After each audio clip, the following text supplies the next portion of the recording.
जय जगन्नाथ स्वामी नयन पथगामी भव तुमे। ए सारा संसार रे जते रूप बेश रही सबुठारु अधिक सुंदर अधिक आकर्षण महाप्रभु श्री जगन्नाथंकर पवित्र सुनावेश। यही बेश को राजा राजेश्वर बेश मध्य कहुए।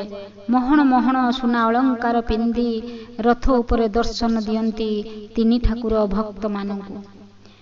कोटि कैबल्यनाथ जगत ईश्वर दारुदिय तीन ठाकुर भाई भौणी तीन रथे बसी दिशुछंती केड़े सुंदर। भाई भौणी तीन रथे बसी दिशुछंती केड़े सुंदर।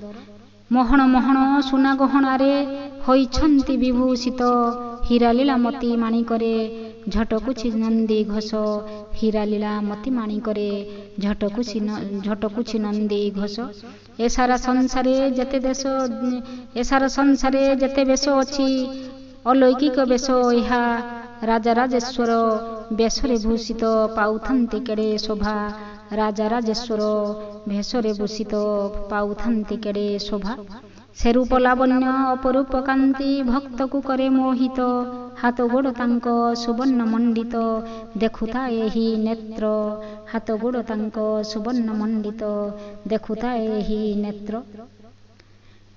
जगन्नाथंकर सुनावेश परे केते किंबदंती अछि। सृष्टि प्राणकर्ता महाप्रभुंकर रहिथौ शुभ दृष्टि। तीन ठाकुरंक निर्माण समय गुंडीचांक आशंकारे राजा इंद्रद्युम्न खोलीदेले द्वार। अधागड़ा दियो थिले। अधागड़ा दियो देखि इंद्रद्युम्न निजको दोषी सजाई प्राण विसर्जन करिबा पाई कि दृढ़ संकल्प से नेई।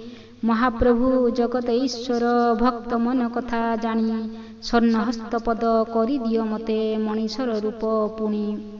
आषाढ़ शुक्ल एकादशी दिन सिंहद्वार निकटरे कोटि कोटि भक्त दर्शन करती सुनावेशकुर थरे। वर्षक मध्यरे महाप्रभुंकर सुनावेश 5 थर।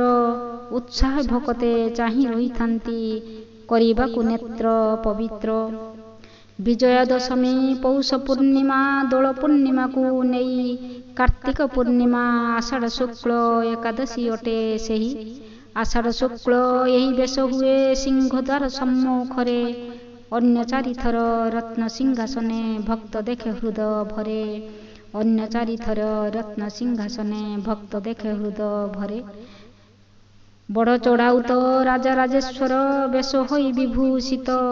प्रभुंक उद्देश्य 138 अलंकार विमंडित। कालिया ठाकुर भौणी सुभद्रा सुदर्शन छाते भद्र। चतुर्धा मूर्ति कनके झटंती उल्लसित रूप कांति। भुवन मोहन श्रीराधारमण सुनावेशे विकसंती। चतुर्धा मूर्ति कनक झटंती उल्लसित रूप कांति। भुवन मोहन श्रीराधारमण सुनावेशे झटकंती सुनावेशे विकसंती। धन्यवाद।